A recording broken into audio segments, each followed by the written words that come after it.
Hello, marketers. Welcome back to Coffee with Comarch Loyalty. I'm your host, Bindu Gupta, and you don't want to miss today's episode because we have a loyalty celebrity among us.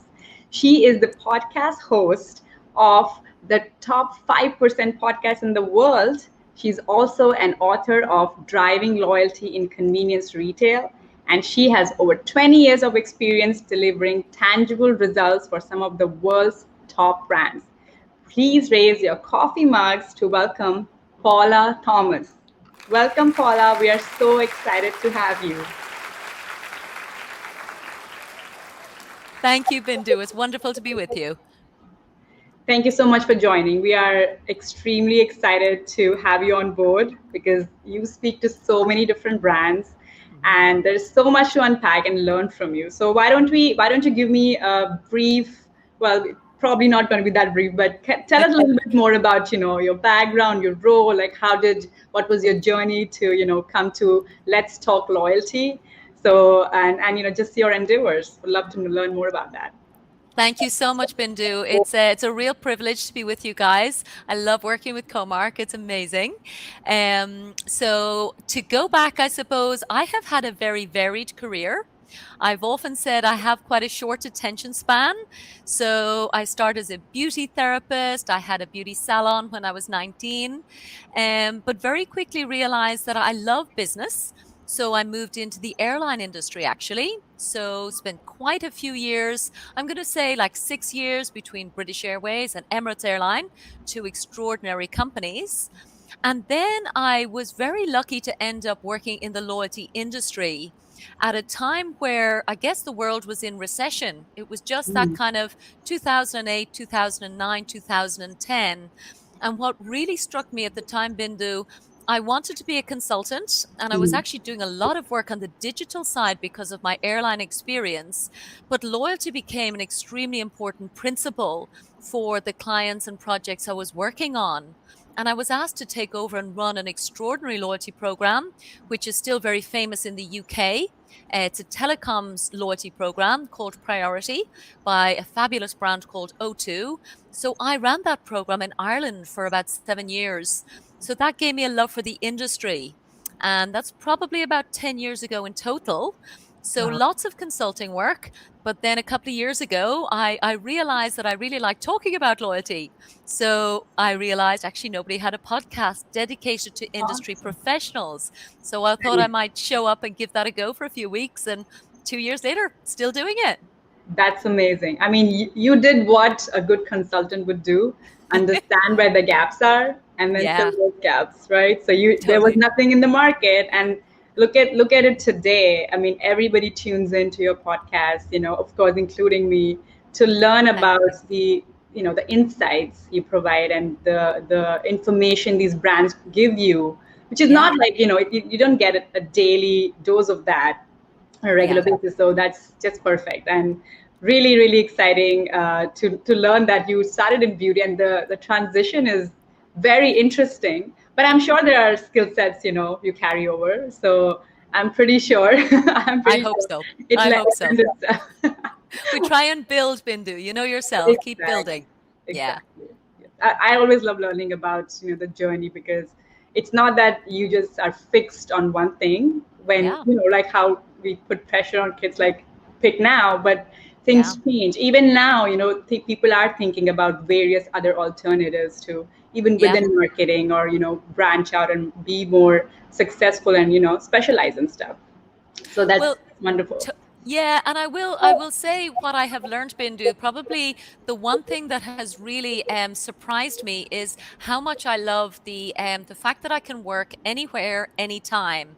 So I think if I was to talk to my younger self in terms of planning my career, the flexibility you have when you work online is extraordinary. So that's my top career tip for the day. Not that you asked for it, but I think it's an important thing. Especially now, right? Yes. Totally makes a difference. Exactly. No barriers. We know it can work. Exactly. Well, that's really great to know. So you've been speaking to so many brands, and of course you're aware of the changes in loyalty, and past year or two has tremendously changed a lot of things for all of us, marketers and brands and retailers. So when you speak to brands, right? What is that? What are your thoughts on specific to paid loyalty programs? Because Yeah. of course, free loyalty programs are everywhere, and the engagement varies Yeah. depending on how good they are. But asking your consumers to pay for it, Yeah. so what are the? I know it's a topic which has been talked about a lot, but Yeah. in terms of adoption of it, like what are your thoughts? Because you speak to so many brands about this. It's a great topic, Bindu, and perhaps one of my favorites because I'm very passionate about innovation. And I feel some of the criticisms of loyalty programs, either from a consumer or even from a commercial perspective, it's very often seen as it can feel quite jaded.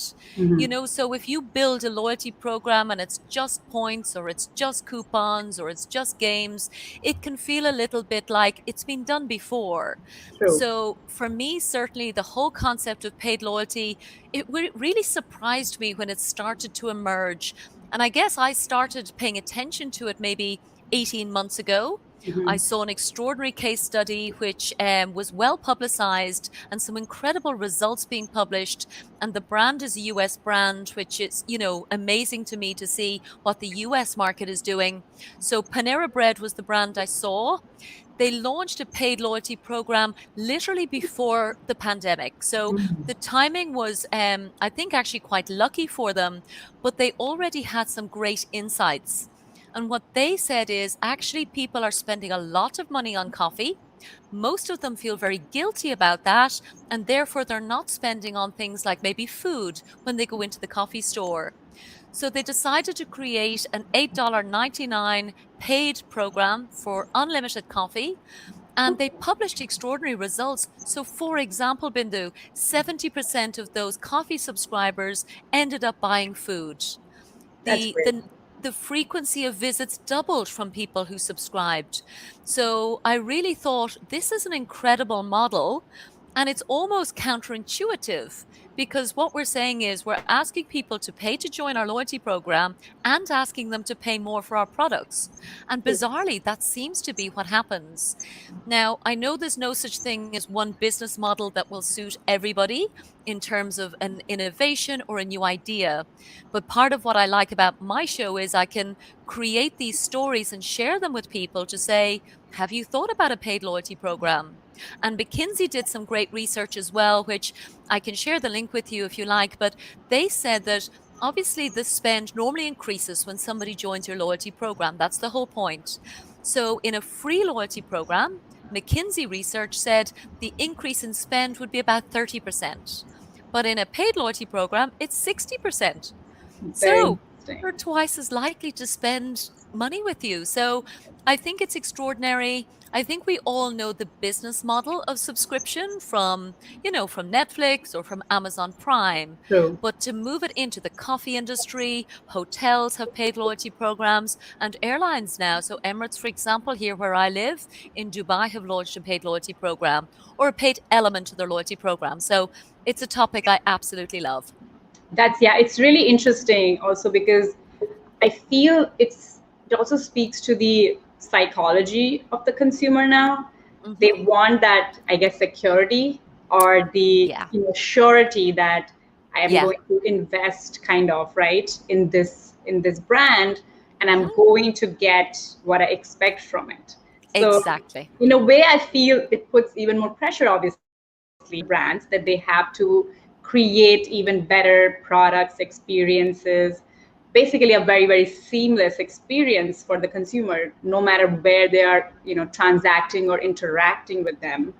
Because I mean, I will not be happy if I'm paying so much and not getting the service for it. You're So totally right. But you're also right as well, Bindu. I'm glad you commented on the psychology because as I mentioned, the Panera Bread case study was before the pandemic. And we don't want to labor that because we all know the times have changed. But I think there is an increased need for certainty true. and for things that we can trust for community. So I think it's actually the perfect time to reassure people to say, here is something that you can rely on. Have as much coffee as you want. You don't have to do anything else.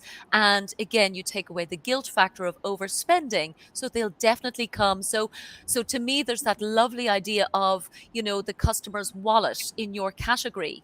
You can True. aim, to get 100% of your customers' coffee wallet. And Mhm. then, what more can you expect? Because otherwise, I think the statistics show with loyalty that very often, even your top customers might only be spending half of their, category spend with you. And then you look at maybe credit card information and they might be going to other coffee shops just as much. True. So that's an extraordinary possibility, I think, for loyalty marketers. True. And we have been touching on this topic, internally with our community Yeah. for a while, but I Yeah. still have to see a lot more brands picking Yeah. this up, right? But I feel Totally. that probably the time is coming now, Yeah. when they experiment with the loyalty program models. And, Yes. I mean, I guess it depends on the brand too. Like if it's a small brand just starting out, they'll Hmm. probably keep it simple, but there is room to Yeah. grow and scale it Yeah. and prove the worth, so you can say that this is the worth you're going to get, but Yeah. imagine the benefits, additional benefits you're going to get if you pay, a nominal fee, I would say, depending Yes. upon the type of program. But the surety and the trust the brand has to give the consumer, Yeah. it's an important task, and a difficult one for sure. For sure. The business model, again, I'm not the person who does the modeling around it. So, the immediate concern would be, are we going to dilute revenue that we would have got? So you definitely have to estimate the cross sell, the upsell, and all of that. So for sure, it has to be worked through carefully, but definitely one that again, love talking about. Yes, absolutely. Well, that was really insightful. So, kind of branching off that, right? So it's again the seamless experience and the Mhm. communication with your consumer. What are some innovative ways we can learn about communicating Yeah. to today's consumer? Because there is Mm. overload, there is Yeah. crazy inbox, competition, there is Yeah. Yeah. SMS, there is text and push notification. There's so much, but how Yeah. much can the consumer absorb? What will Yeah. be like most effective? What are your thoughts on that? So my thoughts on that are that we've been doing the same thing for a very long time. Email marketing has been around for 20 years, and I do it and I believe in it, and it definitely has a role to play. But I think we need to be more creative. And one of the things I love about my show, for example, is how it has actually transformed my relationships with anybody who listens to my show. There's an extraordinary connection that by me showing up and sharing my voice, and clearly that that's something that takes a lot of planning, a lot of work, and Yeah, and I love it. yeah, um but I hadn't anticipated actually the power of the human voice. And this is something that I really have become incredibly passionate about because I do love email. I think video, clearly this format, exploded 2 or 3 years ago. We all started to get very comfortable with video. It is incredibly powerful. But I think the opportunity that's emerging now is the fact that people realize that they maybe want sometimes less screen time, so that there are other windows of opportunity in the day. For example, when I'm commuting to a meeting or to the office, where, I can put on a podcast, for example, and I can be present with somebody that wants to hear what I'm talking about. And to me, that drives emotional loyalty, which again is a huge topic. We talk about the difference between transactional loyalty and emotional loyalty. So I think for brands that are looking at innovative ways to create the emotion of loyalty, consider the power of the human voice. It's the oldest form of communication. And a great case study, for example, with again somebody who was a guest on my show and really surprised me, Bindu, was a beauty brand down in Australia. And they actually had a podcast much before they had a loyalty program, but they interesting. had built up an extraordinary audience of people who now trust them for skincare advice in audio form, for something which to me was very visual. That's true. So 2 million downloads of their podcast. It's called Adore Beauty, if anybody wants to look it up and listen to their show. So I definitely think as loyalty professionals, we can, I think, start to move beyond just the traditional means of, as you said, SMS, push notifications, and email. They all have a role, but think about launching something in audio form. And of course, then there's the commercial side of, I'll say Alexi, just in case anybody's listening and has a device that's going to trigger and start going, what do I need to do? Yes. But for me, certainly, I didn't ever really use Siri, for example, on my phone. That experience for me wasn't very good, but I have started to use a smart device in my house. Okay. And I think there's an extraordinary opportunity commercially, for example, to think about voice search, and how will people use their voice to buy things, or to know, for example, even, what loyalty points do I have, for example? Why can we not connect with people, again, using a simple voice command to understand the information? Like Google and Microsoft are all saying in 10 years' time, we're not going to type search commands really at all. That will phase its way out, and we will just use the quickest and easiest thing, which is, we'll just ask the question. Yes, absolutely. I think that's so interesting because it's always the channels which you are promoting today, even the brands which are doing it. Search is not, voice search is not that prominent, right? It's there, they test it depending upon the target audience here and there, but it's not always the primary channel, of course, because it's still being picked up. I guess it's the adoption rate of how many consumers first of all have access to any kind of IoT technology at home. And of course, the phones are there, but I know so many people who don't fully use the phones, which are, for example, my parents, they just will call or text. Like, they're not going to explore too many things there. So there's a demographic, right? There's a change in the thinking, where I'm sure the youngsters today, they probably do so much more than that. But it's very interesting what you said about the emotional connection through voice.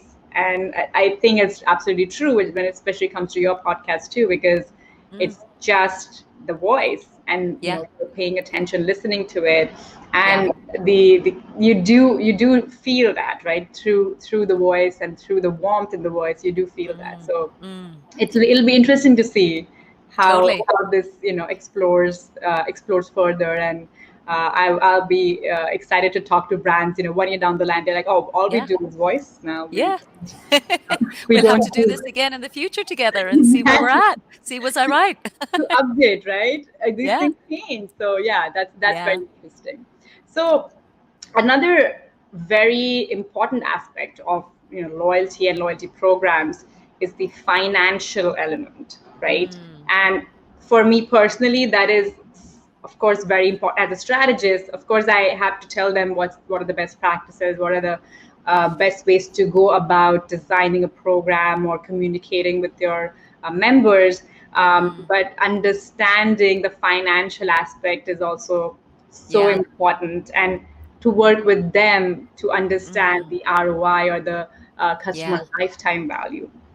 So how can we, marketers, specifically loyalty marketers, understand this even better? Like, what are some ideas you can help us with? Yes, it's a great question, Bindu. And what I have noticed is the world of academia is really taking the lead in a way that they certainly didn't when I went to university. So I was absolutely delighted. One of the guests that I had on the show was from Wharton University. So it's Professor Peter Fader, who has been lecturing about marketing and about loyalty for over 30 years. And what I learned from Professor Fader was customer lifetime value, as we know it, is, of course, a very important and very useful metric. But actually, it is, it hasn't really evolved in the way that most loyalty marketers are using it.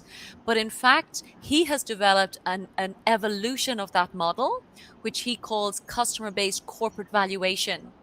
And CBCV, so of course there's an acronym, but what I really like, Bindu, is he has recognized that the investor community need a much better understanding of the value of the customer base before they will make an informed decision about investing in your company. So it's a very interesting trend that regulators and investors are starting to ask the senior financial people about the behavior of their customers. And that is something that loyalty marketers, I think, need to probably upskill, if I'm honest, because I think the models we've used are really being, I suppose, updated with much more sophisticated models.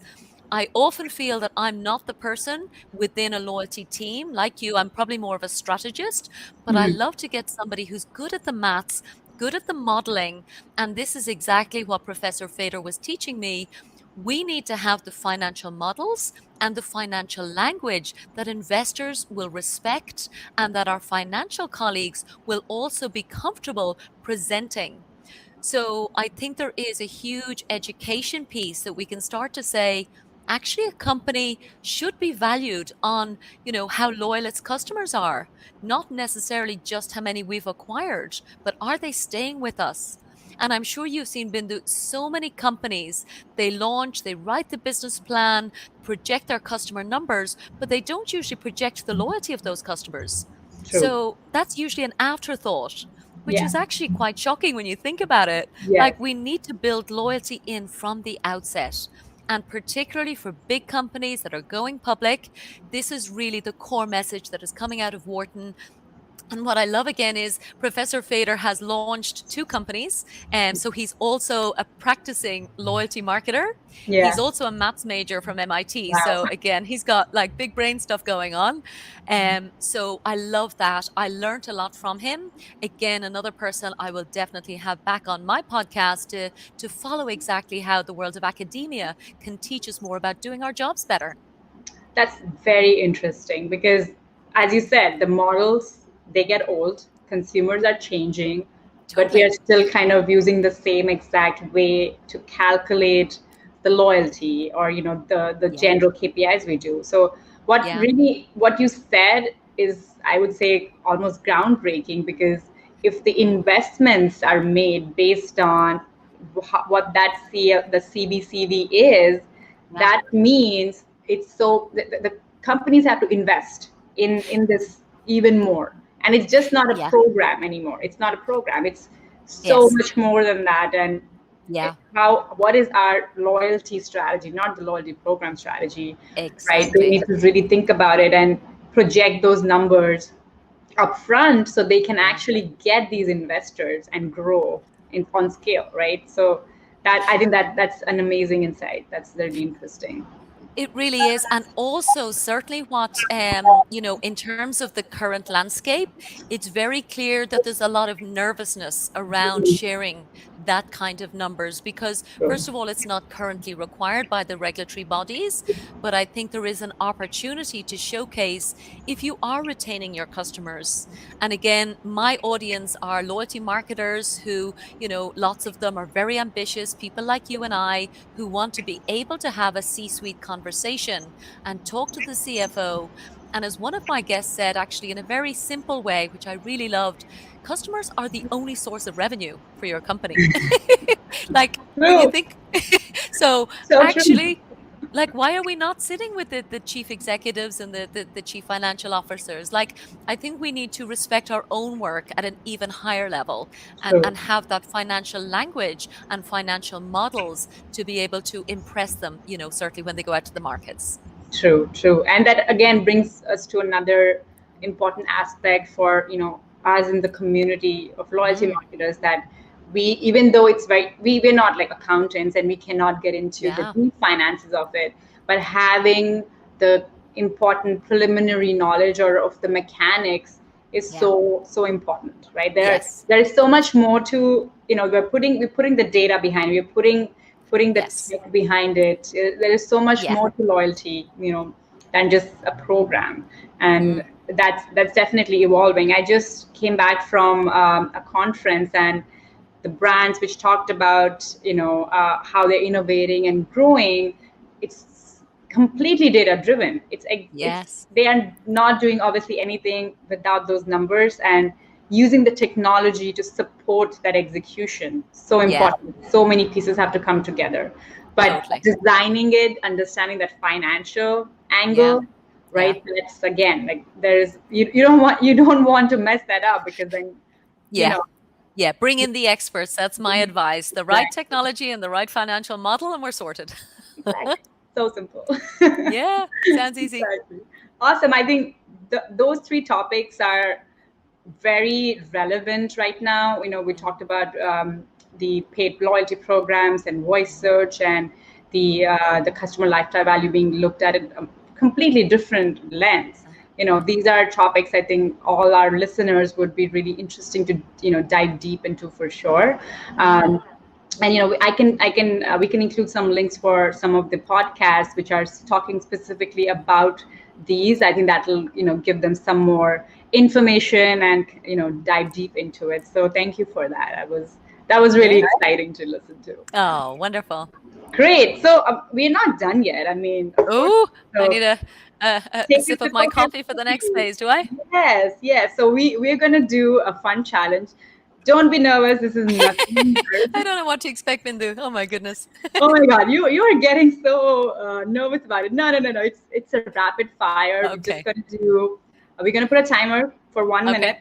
Yeah. And I'm gonna throw 10 questions at you. Okay. And there are options, so you just have to pick this or that. So whatever comes first to mind. Okay. Yeah, it's not. You don't have to think about the answer so much. Just like pick one, right? Okay. So just so that we learn more about you, and we see what's in Paula's mind. That's pretty much it. So I'm gonna start my timer and start. Okay, coffee in the AM or PM? AM. Okay, chatbot or real human? Real human. Okay, use your miles more frequently or save for a big vacation? Both. Yeah. Instant rewards or tier status? Say that again? Instant rewards or tier status? Instant rewards. Okay. Tap card to pay or mobile pay? Mobile. Okay. Free delivery or same day delivery? Ooh, same day. Okay. Coalition program or proprietary program? Ooh, proprietary. Okay. Active loyalty apps on your phone. Active number of loyalty apps. How many you have on your phone? 20. Oh my God. Okay. Beach vacation or ski vacation? Ooh, beach for sure. Beach. Okay. Email or SMS? Email. Oh my goodness, you just did it. We are not. Okay, that was amazing. That was very fast. Okay, well, because I was going to debate some of them with you, because actually I don't do beach or ski, Bindu. I try to do yoga, but anyway. I know, but maybe you can do yoga at the beach. That's a good call. Good One call. way to do it. I mean, of course, I could have added more options, but then it would have run out of the timer. And I don't want to keep the questions too long, but that's not fair on you, right? So yeah, that was fun. No, thank you. I'm glad you had fun with that. Yeah, we just do that so we know a little bit more about you, besides all the, your professional background and, personal level. It's always fun to know. Wonderful. So thank you so much for joining us today. It was such an amazing experience, specifically for me, because as I said, a loyalty celebrity is in the house. So we were super excited to have you. And again, we should do this again. Cheers to you for joining. And, we congratulate you on your podcast, and I'm sure it will be the top 1% very soon. So working on it. Brilliant. Yes, good luck on that. Cheers. Cheers. Thanks, Bindu. Thank you. And to everyone who's listening, thank you so much for joining us today. Hope you had a great, time just like us and learning from Paula. Definitely tune in for more episodes. Stay safe, everyone. Thank you.